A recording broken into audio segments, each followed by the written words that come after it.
Welcome to Wellness Spring. In this inspirational episode, I'm joined by the remarkable Graeme Sait, CEO and founder of Nutri-Tech Solutions, author, educator, and a passionate voice for restoring the health of our soils and our planet. Graeme's journey was inspired by his New Zealand grandfather, a man who taught him the magic of growing food, saving seeds, and nurturing life from the ground up. His path took a profound turn after his daughter's near fatal accident. However, an experience gave a new meaning to his purpose and inspired a lifetime of service and teaching. From music to microbiology, psychology to soil, Graeme shares a deeply human story of resilience, regeneration, and the power of growing life from the ground up. Welcome, Graeme, to Wellness Spring. It's so lovely to have you on the show. It's a pleasure to be here. I'm happy to help. Thank you. And it is wonderful that you have inspired so many people around the world to look beneath their feet and see soil as the true foundation of life for health, our food, and even our planet. So I would like to delve in to your background, and maybe you can let the listeners know, where did you grow up and what first sparked your passion for the soil and this incredible pathway that you've taken? Yes, it was an interesting journey. I came from New Zealand originally. I've been in Australia for the last 35 years, and I have an Australian grandfather, so I'm sort of part of both. But I had a grandfather in New Zealand who was a dairy farmer and also a very keen vegetable farmer, and he always put in his crops of potatoes and dug them up and dug the soil beforehand, and the birds would be circling in huge numbers and the soil would be wriggling with earthworms. And I do ask that question across the world, how many of you have got significant numbers of earthworms in your soil? And it's usually about 1 in 50 who have now got any number of earthworms. And of course, they're a really important signpost as to the health of that soil. But my grandfather, in terms of, he inspired this love of vegetable production and home food production. And it was, I have these burnt memories of burnt-in memories of him sitting, taking his best pumpkin and taking his best tomato and his best bean and drying them in the sun on a plate and putting them in little cardboard packets and storing them in a steel filing cabinet so that the rats wouldn't get them, and basically growing the best from the best. And he was growing the original open pollinated varieties. And it's hugely important for people to understand, if they're producing their own food, that's a really, really important pathway to use the heirloom varieties. The reason being that when we decide we want to patent a certain hybrid and create something different, you can't make more genes. You've got a certain number of genes in the gene pool. And when you create a different shape or a different color or whatever allows you to hybridize that seed, something's lost. And very commonly, the loss relates to nutrition. I work with some of the largest strawberry producers in the world, for example, and they'll acknowledge that 2 of the most popular varieties can't uptake manganese. If we look at the Green Revolution, where Norman Borlaug won a Nobel Prize, and when he should have probably got a kick up the arse for what he did was, he irradiated, rather than normal hybridization, he irradiated wheat and took out a mutant that became our food source. And that mutant uptakes significantly less nutrition than one mineral. It doesn't uptake at all, and that mineral is cobalt. And so consequently, many of us are B12 deficient because you can't make B12 without cobalt. So our primary food has been seriously degraded with that particular hybridization. But all hybridized vegetables, if you look at a weed, for example, called purslane, this one of the highest sources of vitamin C. It was actually Gandhi's favorite food. It's nastily called pigweed out there, but it's a succulent that tastes really nice. It's got a lot of, you can put it in stir fries, you can put it in anything really, if it hasn't been sprayed, that is, because it is considered a weed. But it has this very innocuous little cream flower, And so we hybridized it and turned it into the landscaping plant Portulaca, which has all these purple and yellow and orange flowers. But we got the flowers and someone was able to patent that, but zero nutrition, all of the nutrient density disappeared. And that's sort of, to varying degrees, what happens in the vegetable garden. And that's why it's a hugely important strategy to grow heirloom varieties, collect the seed and grow the best from the best. And it just gets better and better. And you are what you eat, and what you eat comes from a soil. And that's very much part of where I come from. So I had had degrees in psychology and sociology. I was also a musician, and I'd moved to Australia to continue that path, and injured my hand and had to go into business. And I'd had kind of a charmed life with 3 young children and a small farm, and enjoying the children, which many parents don't get a chance to do. Had 5 days a week with them and 2 very long days running my 3 businesses at the time. And then my youngest daughter, Rachel, got hit by a car outside of a school and horrifically injured and horrifically brain damaged and lay in a coma for 3 months. And that's kind of life-changing in its own right. But, there came a point at which they said, well, the machine started beeping, and they said, well, this is brain death. She will be dead within 4 hours. And so I'm not conventionally religious, but I kind of know there's something there. So I made this deal, first time I'd ever sort of prayed, I guess you'd call it, and basically promised that should she survive against the odds, I would do something of value with the rest of my life. And 20 minutes later, she came out of the coma, and I had this sleepless night deciding what that thing of value. I'd sort of, on this small acreage that I had, I'd just started developing a vague understanding of soils and how they work. When you're sort of a weekend warrior in that sort of scenario, putting in countless hours, I was trying to turn it into a parkland, that 10-acre farm. And lots of work and landscaping and so forth. And the areas that you just banged your head against the wall and you couldn't fix. And someone suggested, why don't you do a soil test? And so I'd not even thought of it. And I did some soil tests, and it was this penny dropping moment that suddenly I understood where I'd put those countless hours and how that could be fixed. And so I'd developed this embryonic interest in soil. And when I had my sleepless night, the night after Rachel came out of the coma, I decided I'd become an expert in soil, plant, animal, and human nutrition. Now, I didn't realize in those early stages the profound link between soil health and planetary health.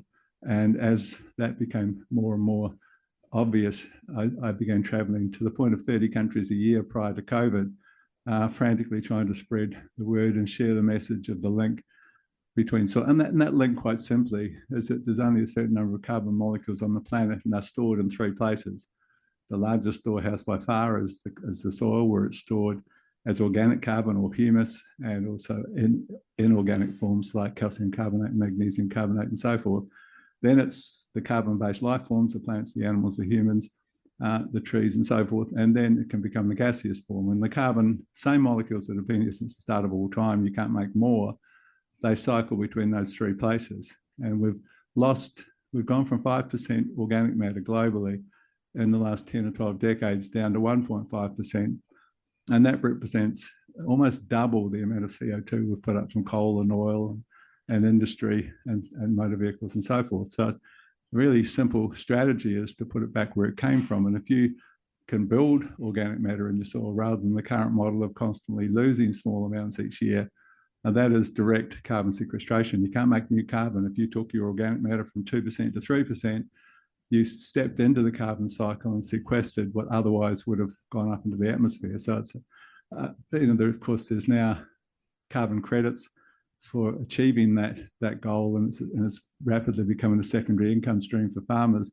And it's a wonderful scenario, because it turns out that when we look at the importance of organic matter in the soil, and we look at one of the studies conducted by one of our major banks, when they looked at what determines profitability, they wanted to review that because they'd had giving loans to people to get bigger. The dominant mantra is get bigger or get out, and loaning money to farmers to buy their neighbour's farm. And too many of those loans were falling over. So they reviewed the situation, and to the surprise of the researchers in the Hillston region in New South Wales, on 800 farms for 3 years, the absolute determinant, the primary determinant of your profitability was the percentage of organic matter in your soil. And that sort of heralds the potential golden era of agriculture, that you're going to be paid to produce the very thing that makes you more profitable. So it's a nice outcome, but it's a hugely important one. And people say, well, why do farmers need to be compensated to save the planet. They've got children and grandchildren, surely.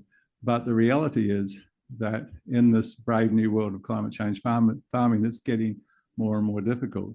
There's more and more extremes. It's getting harder to farm, and farmers do need some compensation and some motivation to move in this direction and build carbon rather than losing it. So that's the short story of how I decided on that sleepless night that I'd developed this expertise. I'd been an A student back in the day, so I had a good brain and not really used it for anything other than myself and business and my family, and decided that would change and I'd do something of value. So the day after, my brother came to see Rachel, and we went down that day and formed Nutri-Tech Solutions. And the journey has been, that was 32 years ago, almost to the day. And we're now in 52 countries, and I'm walking the talk and living up to my promise as much as I can, and enjoying every moment. It's not a sacrifice. I've just come back from a 4-week seminar tour of the east coast of Australia, and there's really good, super engaged crowds everywhere, and really informed questions because people have got into the video series and my podcast and so forth. And really, it's like talking to a bunch of agronomists often in the rooms. It's really changed. There's a huge increased awareness. And I spend a day in the classroom and a day on personal consults on farms. So I totally enjoy that on-farm visits, because you're always learning. Doesn't matter how much knowledge you've accumulated, every time you visit a farm, you'll learn something new with that farmer growing his crop and his conditions and the things that he's learned that work and don't work. And it's all part of the joy of this whole journey. So I totally love it. That was a long answer. Oh my God, you've unpacked so much there. I'm glad that was your short answer. Yeah. As I'm a health and wellness advocate, and I come from a nursing background, both registered nurse and psychiatric, it piqued my interest when you spoke about your daughter Rachel. Oh Yes. my goodness, how hair raising that must have been, like, terrifying. What was Yes. going through your mind? I know you prayed and made that deal with God or whoever this beautiful intelligence is floating around the universe. Yes, well, I mean, it was harrowing because, you don't sort of factor in when you signed up as an organ donor that you're going to be approached on every second day almost by doctors, and sometimes more than one of them, telling you about little Susie who's waiting on her eyes, or little Jane who's waiting on her kidneys, and telling you that she's not going to be anything but a vegetable if she survives at all. And can they turn the machines off? So it was a huge kind of decision-making time for us at that point anyway. And we hung in there and kind of hoped. And then in that desperation, when it looked like all hope was gone, I just sort of, made that deal. And then 20 minutes later, she came out of the coma. What did you do? Stop praying? Did you stop praying, or what did you do? No, I just basically in my head said, here's the deal. As if I was talking to someone. She survives. I do. Yeah. I use my skills for the benefit of others rather than myself. And so that was the start of the journey. And it's been a wonderful journey, because it's kind of, you can't get what you don't give, and the more you give, the more you get back. And it's been this wonderful trip from there on in. So people say, oh, it must be a great sacrifice for you to be putting all this effort in and traveling all over. But it's just wonderful. It's like an honor to be able to do this work, and and retain the passion that I had on day one. In fact, I've probably got more passionate as the years have gone by, and I've realised how important this message is. So, yeah, that's where I come from. Wow. And so she went from being, you were told by the doctors that she could be a vegetable, even if she did live, she'd be brain dead and so forth, to a remarkable 100% recovery from No, what not you're 100% recovery. No, she came out of the coma, but I mean, she had massive brain injuries and so forth. So, no, it was certainly not 100% recovery. I mean, she wasn't supposed to walk or talk, and it took quite some while to get her walking, and a few months till she started talking. And she speaks about a third slower, and she has about half the memories that she had previously. And she's paralysed on one arm as the side effect of the injury, because the brain, left brain, and she's right arm is paralysed. But the good news is that she is the most joyful of my 5 children. So you want a dose of joy, you go and see Rachel. I call it Joy Central, to go around her place because she loves every minute of life. So that's what life's about, how much peace and happiness you enjoy on the journey. And so I'm permanently grateful for that, and happy to be doing something worthwhile in the name of that recovery. So yeah. And what else interested me was that you're still so passionate about your work, and I'm sure this is inspired by the gratitude for Rachel, and it's lovely to hear that she is so full of joy, because most people today are striving for inner peace and harmony, and the joy that comes from being in that special place. No, it's very true. It's when you get to the last stages of life, assuming you're not zonked out on morphine or something, there's often a clarity that comes through, and the realization for many is that the measure of a good life is how much peace and harmony you enjoyed in that short period. And one of the questions I ask as I travel the world teaching, and I ask it in most classrooms, and I would have asked tens, if not hundreds of thousands of people, and sometimes in India I have as many as 2,000 people come along to talks. But I ask the question, how many of you can say in all honesty you don't feel stress and anxiety on a regular basis you'd rather not feel? Who can tell me they're stress-free? Well, what's interesting is that no one even turns around to see if there's anyone, because there never is anyone. It doesn't matter what part of the world you can be on, a peaceful island somewhere like Norfolk Island or whatever. And it's the same response as everyone. We've created this ridiculous world, really, where everyone's stressed and anxious, and basically that's the opposite of what you're here for. You're here to be and to enjoy as much peace and happiness as possible, and the opposite of that is stress and anxiety. So it's kind of a crazy world in that context, and I have that kind of philosophical part of the teachings on how we can de-stress and how we can see things a little differently, and it's all part of the story. There's a huge component in my longer courses, particularly in the human health side, because I had this life-changing experience with one of my great mentors, a wonderful consultant who's no longer with us, a guy called Jerry Brunetti. I was traveling in a tour with Jerry Brunetti and Gary Zimmer, who are two key sort of leading lights in this movement. I was very much the junior partner in that tour that was called the 3-Up Tour.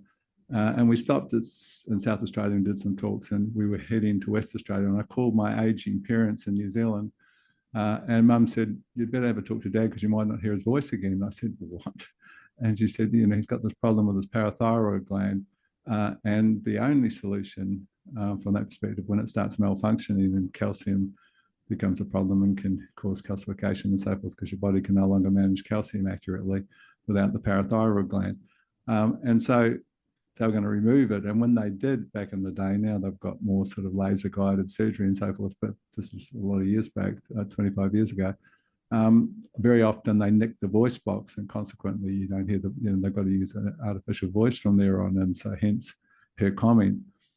Well, I hopped in the plane to fly to Perth, and I mentioned to Jerry about Dad having his operation the following week, and he said, "You have checked his boron levels, haven't you?" And I said, "No, why?" And he said, "Well, the parathyroid gland malfunctions in the absence of boron." So I called them frantically and had to twist their arms to cancel the operation the following week, and said I'd pay for the tests. And so we did, urine, blood, and hair.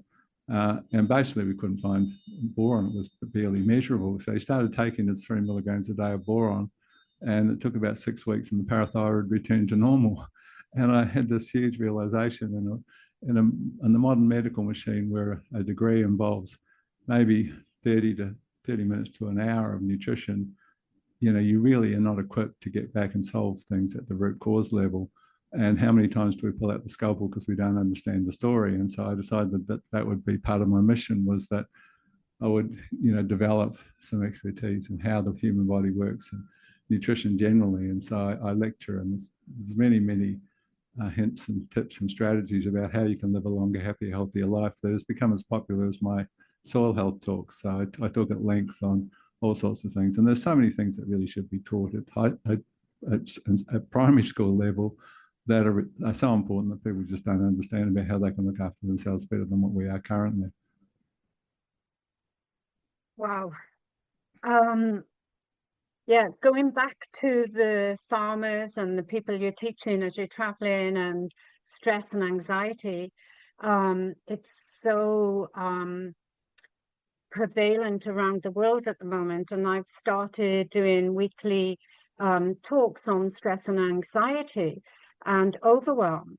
And when Brian and I were traveling in our camper van around Australia, we were amazed at how many people were stressed, and to discover that once every 10 days a farmer commits suicide.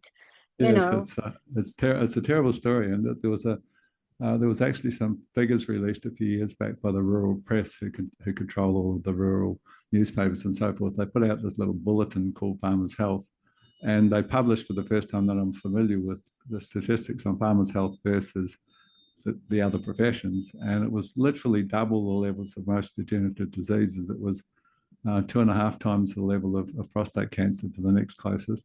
It was 3 times the level of depression and alcoholism, and 4 times the level of suicide of the next closest profession. So it was a terrible indictment of the clean green profession that it was anything but. And so, you know, I've made it very much my role. I consider farmers to be literally the most important profession. There is nothing more important than food production.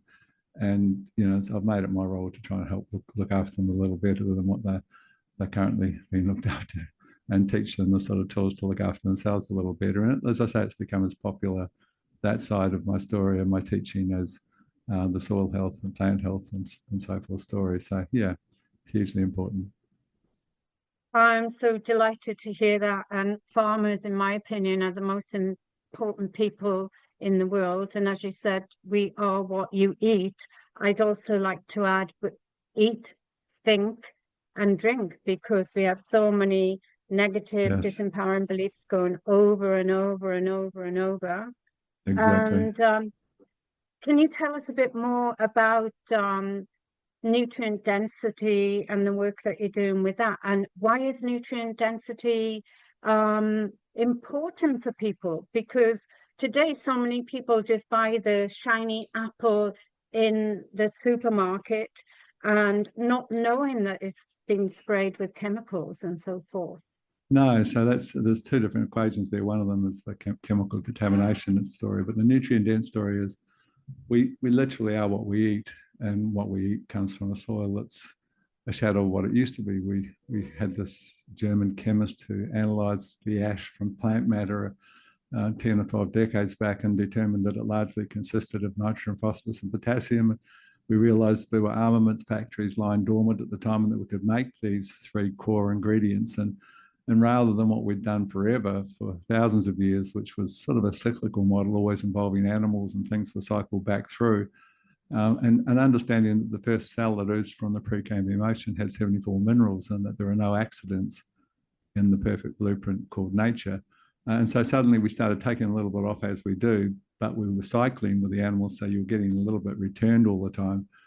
We started taking off a little bit of everything with each crop and putting back just 3 things. We really dumbed down nutrition at that point. We literally moved into the NPK model with nothing else for a long while.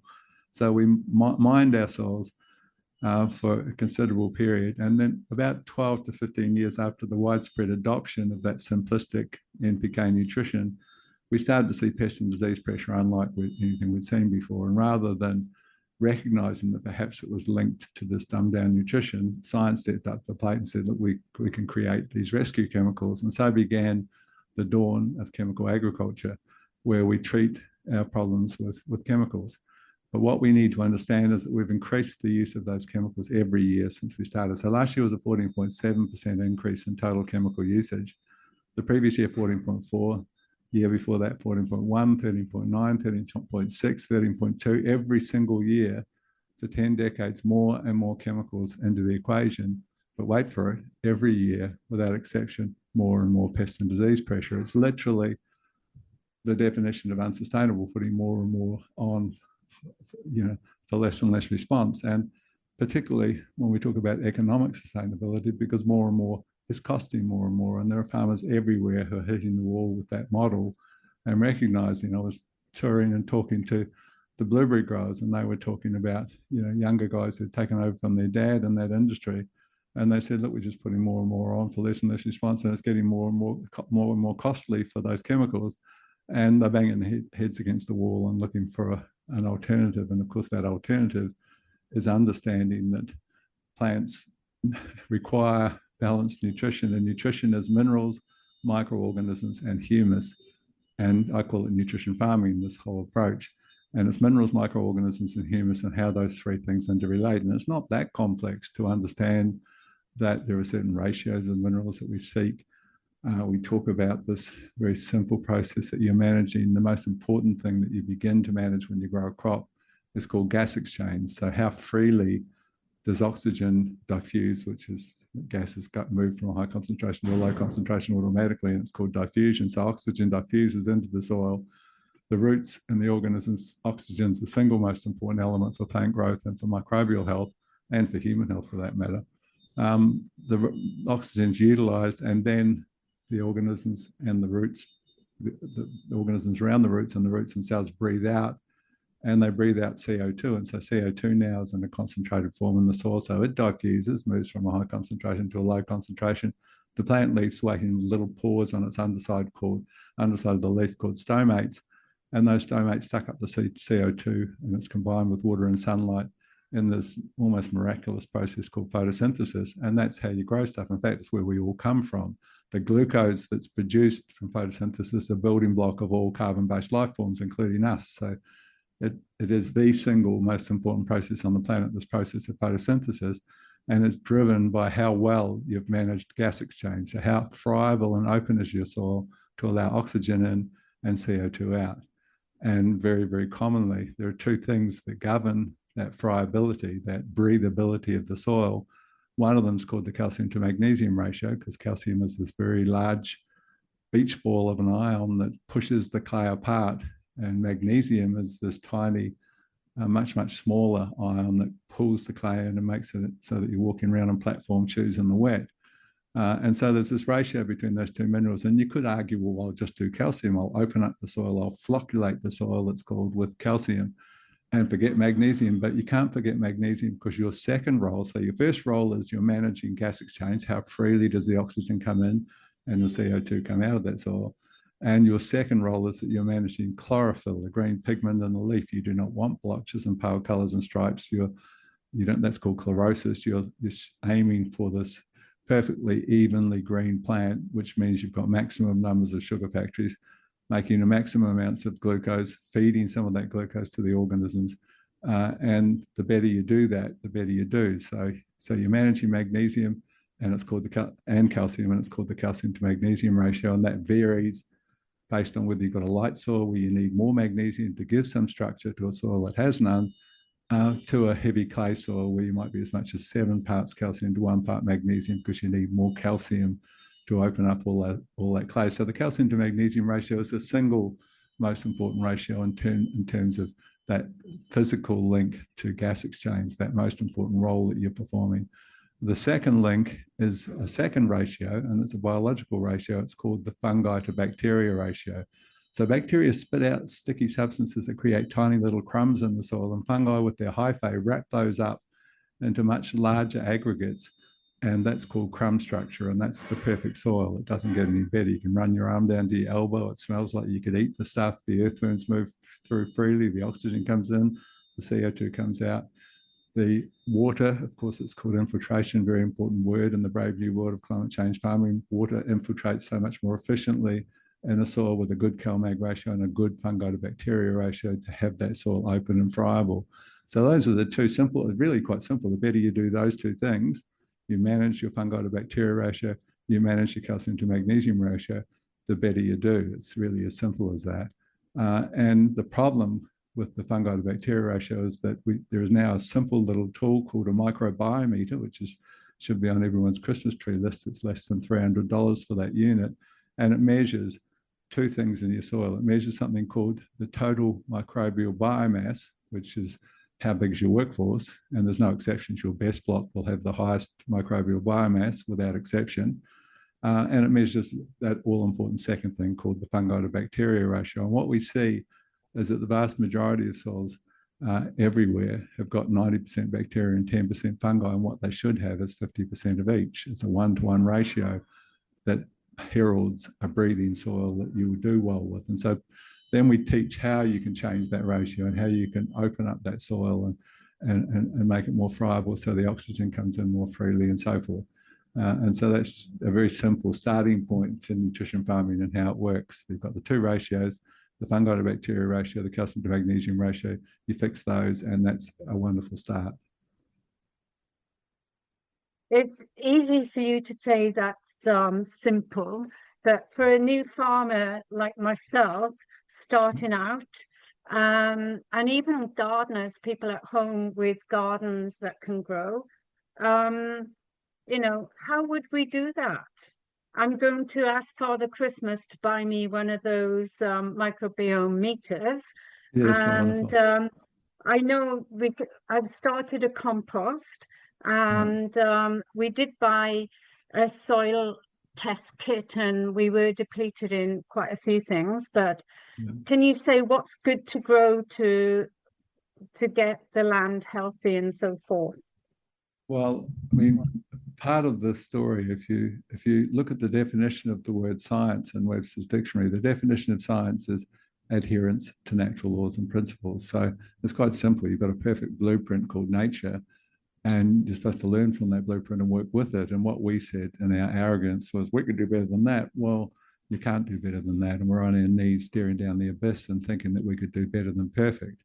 So if you look at nature and genuinely learn from that marvel, what's the central driving principle of nature becomes the first question. And it's quite simple. The central driving principle is called biodiversity. Nature is the more the merrier is how nature works. And when we look at plants and we look at this phenomenon called cocktail cover cropping, which I've just finished this tour of the East Coast and we're on many farms during that time. And it's just become the strategy that so many people have adopted so successfully. I mean, it is just a tremendous way to drought-proof your farm, to have some multi-species, you know, it's called pasture cropping, where you direct drill a whole variety of other species into the soil. But the finding is that the plants, the most important process we mentioned is photosynthesis, and plants make this glucose building block and they pump half of it down because the roots need it for everything they do in conjunction with minerals. They use glucose and minerals together. And then, interestingly, 60% of what's pumped down the roots is actually pumped out from the roots. You know, it's the most important precious substance of the plant, and yet it gives its total of 30% of its total. 60% of what goes to the roots, which is half, is 30% of everything, is given away to the organisms. And there at the most important process on the planet, the nexus of that most important process is the most important principle. And that principle is quite simply, give and you shall receive. And that is a universal principle that applies to us as much as it applies to many, many things in nature. And when you say, well, how does it apply to me? Well, it's interesting because I lecture on longevity science, and we know that, you know, if you want that extra 10 to 15 years, but it's really specific exercise regimes, including things like resistance exercises and interval training and so forth, that release human growth hormone. We know that it's very specific dietary requirements, and we know that it's informed supplementation. So there's three key things that there's the whole science of longevity is based on. But last March, there was a book released in Australia with some science behind it, suggesting that there's a fourth thing that can determine longevity that's equally as important as the other three. And that fourth thing, surprisingly, is volunteering. They've discovered that, and of course, this is the principle of give and you shall receive. People volunteer when they've got the time. They retire perhaps, and they volunteer for the first time. And after a month or two, they're saying, "What is this feeling I'm feeling? I've not experienced this before," and they're feeling a sense of peace and harmony they haven't experienced before, because you don't get what you don't give, and that's the law of give and receive. And there it is, and the whole concept of living an extra 10 or 15 years. Volunteering is one of the four things that determine that, very interestingly. So, yeah, that's just a long answer to a short question again. So back to that story of the plant giving away 30% of its total glucose that it produces. It doesn't just give away glucose. Every plant has a unique requirement, and this is the whole story of biodiversity. Every plant feeds, if I'm growing bananas, as I do amongst many crops on my subtropical farm, I have two farms, one up in the temperate regions of Stanthorpe and one down here on the coast, on the Sunshine Coast. So I just have a mouthful of water. So I grow bananas amongst other things, and I show in my courses the very specific requirements that differ for every plant. Every plant has a greater need for zinc or manganese or boron or whatever. If you're a legume, you've got very high need for calcium and boron, for example. And so the plants don't just give sugar, they lace that glucose giveaway with whatever they want to stimulate to deliver their particular requirements. So if you're a banana giving away your sugars, then you've got this very, very high need for manganese. So you introduce some substances that stimulate manganese reducing organisms who will deliver your requirements. So the bottom line is the greater diversity above ground, because they're all feeding different organisms to deliver different things, the greater the diversity below ground. And nature says, you beauty, this is what I want. And that's, what we've done. And as I say, many things we've done under that definition of science as adherence to natural laws and principles. Many things we've done are anything but. Monoculture is the opposite of what nature wants. And so how you can counter that, I've got an apple and stone fruit orchard at Stanthorpe, is one of my farms. How you counter that is you put multi-species cover crops into the interrow and bring back that diversity that nature so desperately requires. And that applies the same in your veggie garden or under your fruit trees or whatever. That this diversity is a huge story. The more the merrier is basically what nature wants. So it's a wonderful strategy. And so then within that model, if we're talking about, say, trying to improve that fungi to bacteria ratio, there's a really important thing. And so if you're vegetable gardening, if you've ever sort of looked into permaculture principles, for example, you'll know that one of their strategies is that you plant functional legumes, particularly lucerne plants, throughout your veggie or throughout your orchard, and then they become this cut and drop plant because there's actually no mulch known to man that's better than lucerne mulch. So you grow your own lucerne mulch, but the plant itself, legumes have a really important role, ecosystem role it's called. First of all, of course, they house these little organisms and nodules on their roots, these organisms called rhizobium that give you free nitrogen. Of course, they utilize the nitrogen for themselves, the legume, and then they give up, once they've developed themselves, then they give some of that nitrogen to the neighboring plants. But all legumes release an acid exudate from their roots, and that breaks apart two minerals that tie up very quickly in the soil, which are called calcium and phosphorus. And it turns out that when we look at this hugely important thing called photosynthesis, the single most important two minerals for photosynthesis are calcium and phosphorus. And here you've got a plant that's releasing the two of them and making them available to the surrounding plants or trees if it's an orchard and so forth. So you're getting free nitrogen, you're getting free calcium, you're getting free phosphorus, three hugely important minerals. And then there's a fourth benefit from legumes. And that fourth benefit is that they release this acid exudate constantly from their roots, and that's what fungi love. And so fungi absolutely thrive beneath a legume. And you will find with that meter that if you take soil off a legume roots, you'll have double the counts of fungi.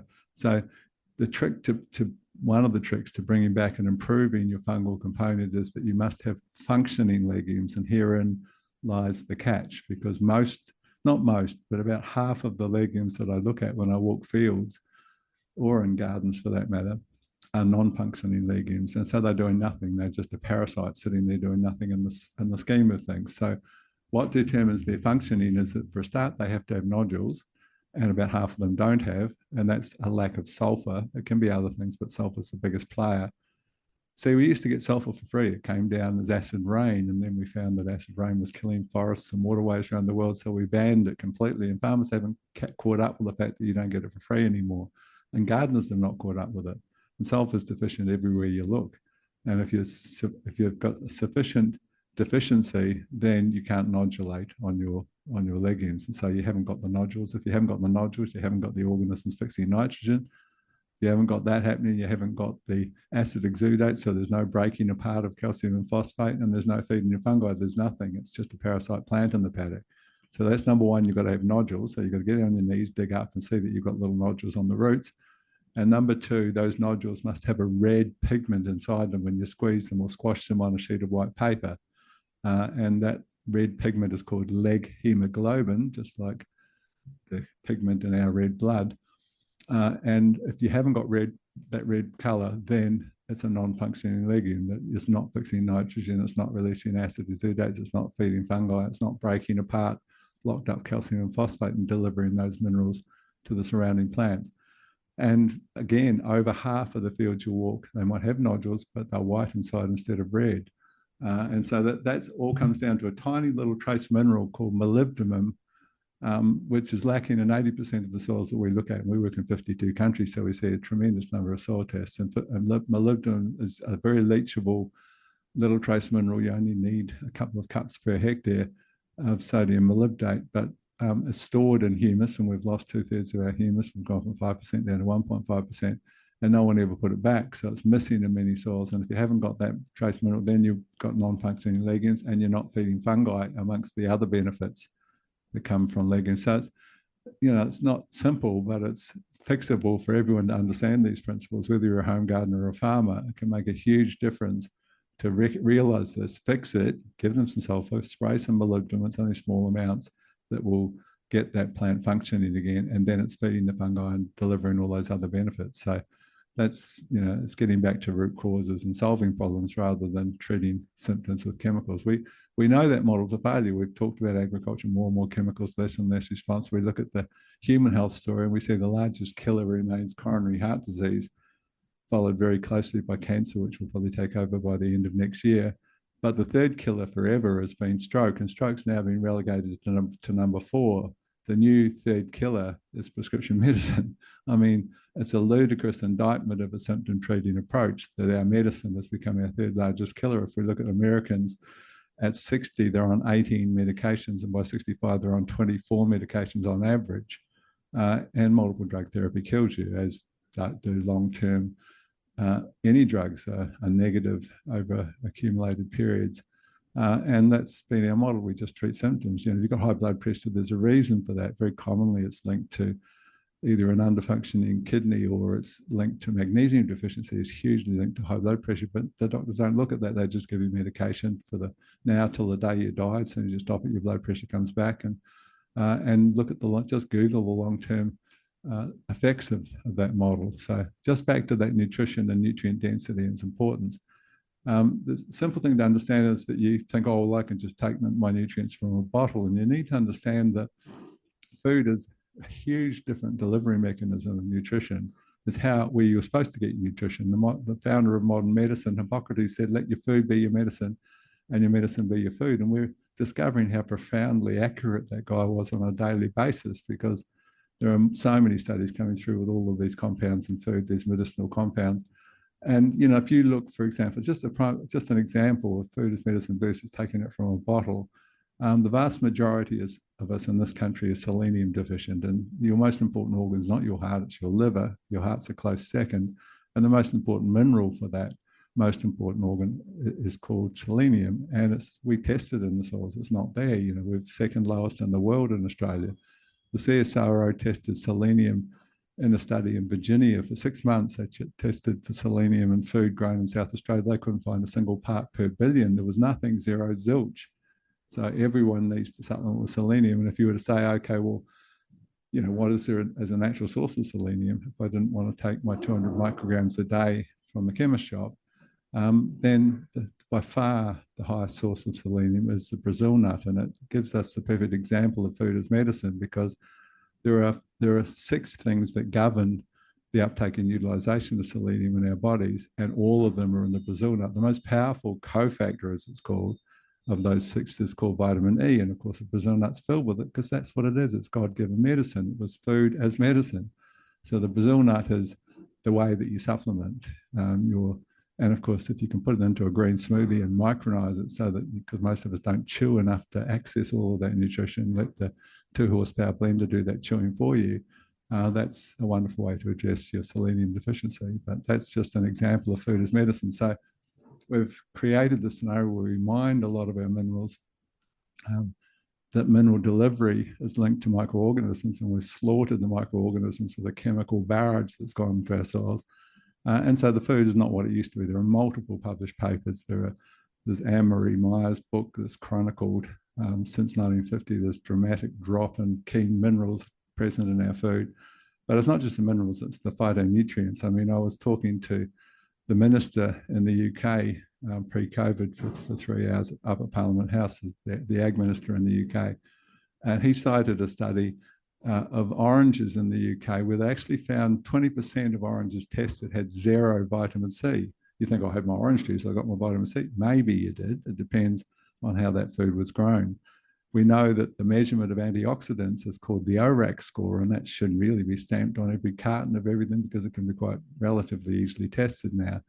But it's not legal to call food medicine and to quote medicinal values to food on cartons or on labels.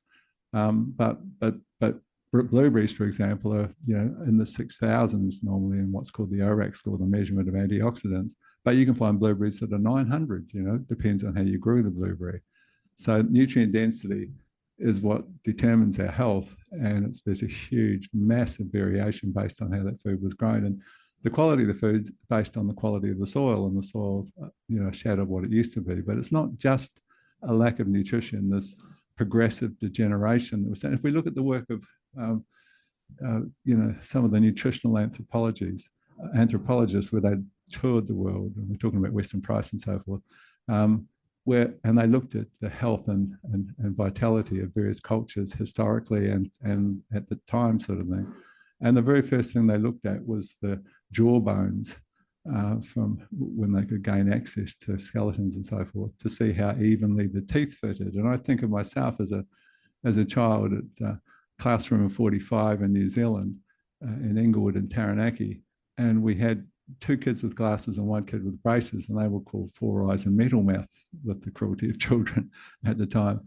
My son, interestingly, with 45 children in Noosa, had a classroom where 30% of the kids had braces and 40% of them had glasses. I mean, that's a prime example. Braces is something your jaw didn't fill out to fit your teeth in it, and that's the progressive degeneration we're seeing in the new generation, which is going to live less, a shorter period than us. And that's never happened in the history of humankind, that our children are going backwards, and that's called progressive degeneration.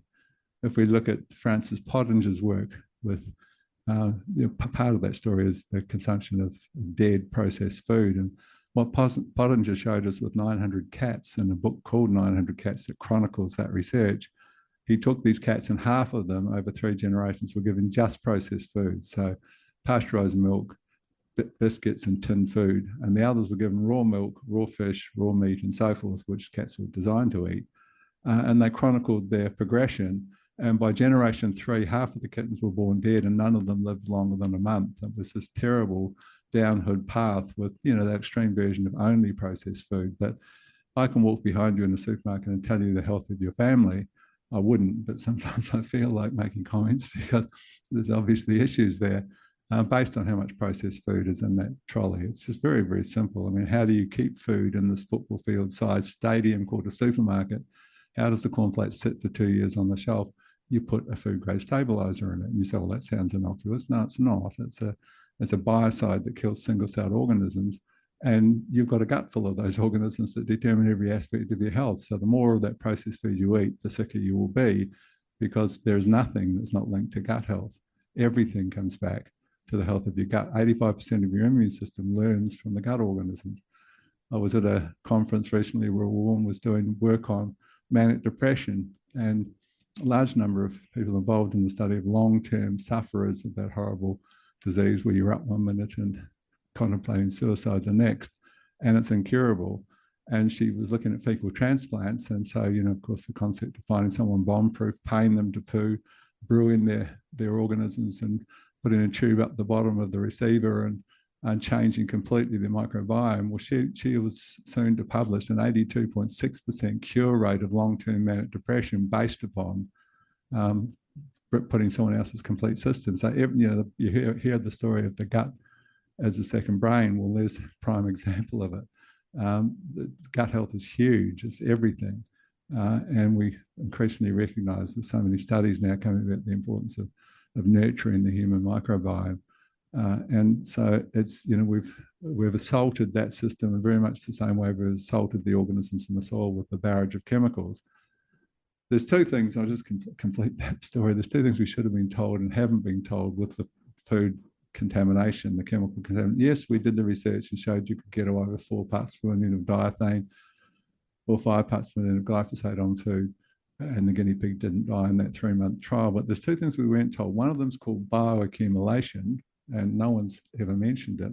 But how does your most important organ, your liver, manage, which is, your liver is charged with this two-stage detoxification system, and it's geared so that it can actually neutralize most naturally occurring contaminants. It can have some attempt at neutralizing. It could be mercury or arsenic or whatever. They're all natural. And half of the chemicals that we spray onto our food are derived from natural compounds. We synthesize something that we found worked in nature and dumbed it down a little bit usually, but and that's what we've utilized. But slightly over half of what we created. And the liver looks at that new structure coming and says, what the bloody hell is that thing? And it pumps it off and stores it in their fat cells. And that's why if you're overweight, you don't lose fat weight too quickly, because you get really sick when you release those chemicals. So in a study in the US, the 1,400 kids, 700 from towns, 700 from rural areas, they looked at the 13 most commonly used farm chemicals: fungicides, pesticides, herbicides, nematicides, the wormicide that every cattle producer uses, or most of them. And they looked at the 1,400 kids, half from the town, half from the city, to see, they looked at urine, blood, and tissue. And to the horror of the research, they couldn't find one child who didn't have unacceptable levels of all 13 chemicals. It was a horror show. And we know that the largest killer of our kids is childhood leukemia, and we know that there is no debates about the link between environmental chemicals and that particular quite new disease. So my argument is that we can do it better, then we should be learning how to do it better, and that's what I teach. That's a short story. Oh my God, so much to unpack there. It's called drinking. It's called drinking from the fire hose. It's called drinking from the fire hose when you hear me talk. That's what people call it, because it's just like this for hours. I talk for 10 hours a day, just like this. There's a non-stop outpouring of information. But as long as you can pick up the trends, is what I argue, and pick up the key concepts of the interrelationship between everything, and there's always going to be a few simple take-home tips that you can utilize. So, yeah, that's how I talk and what I do.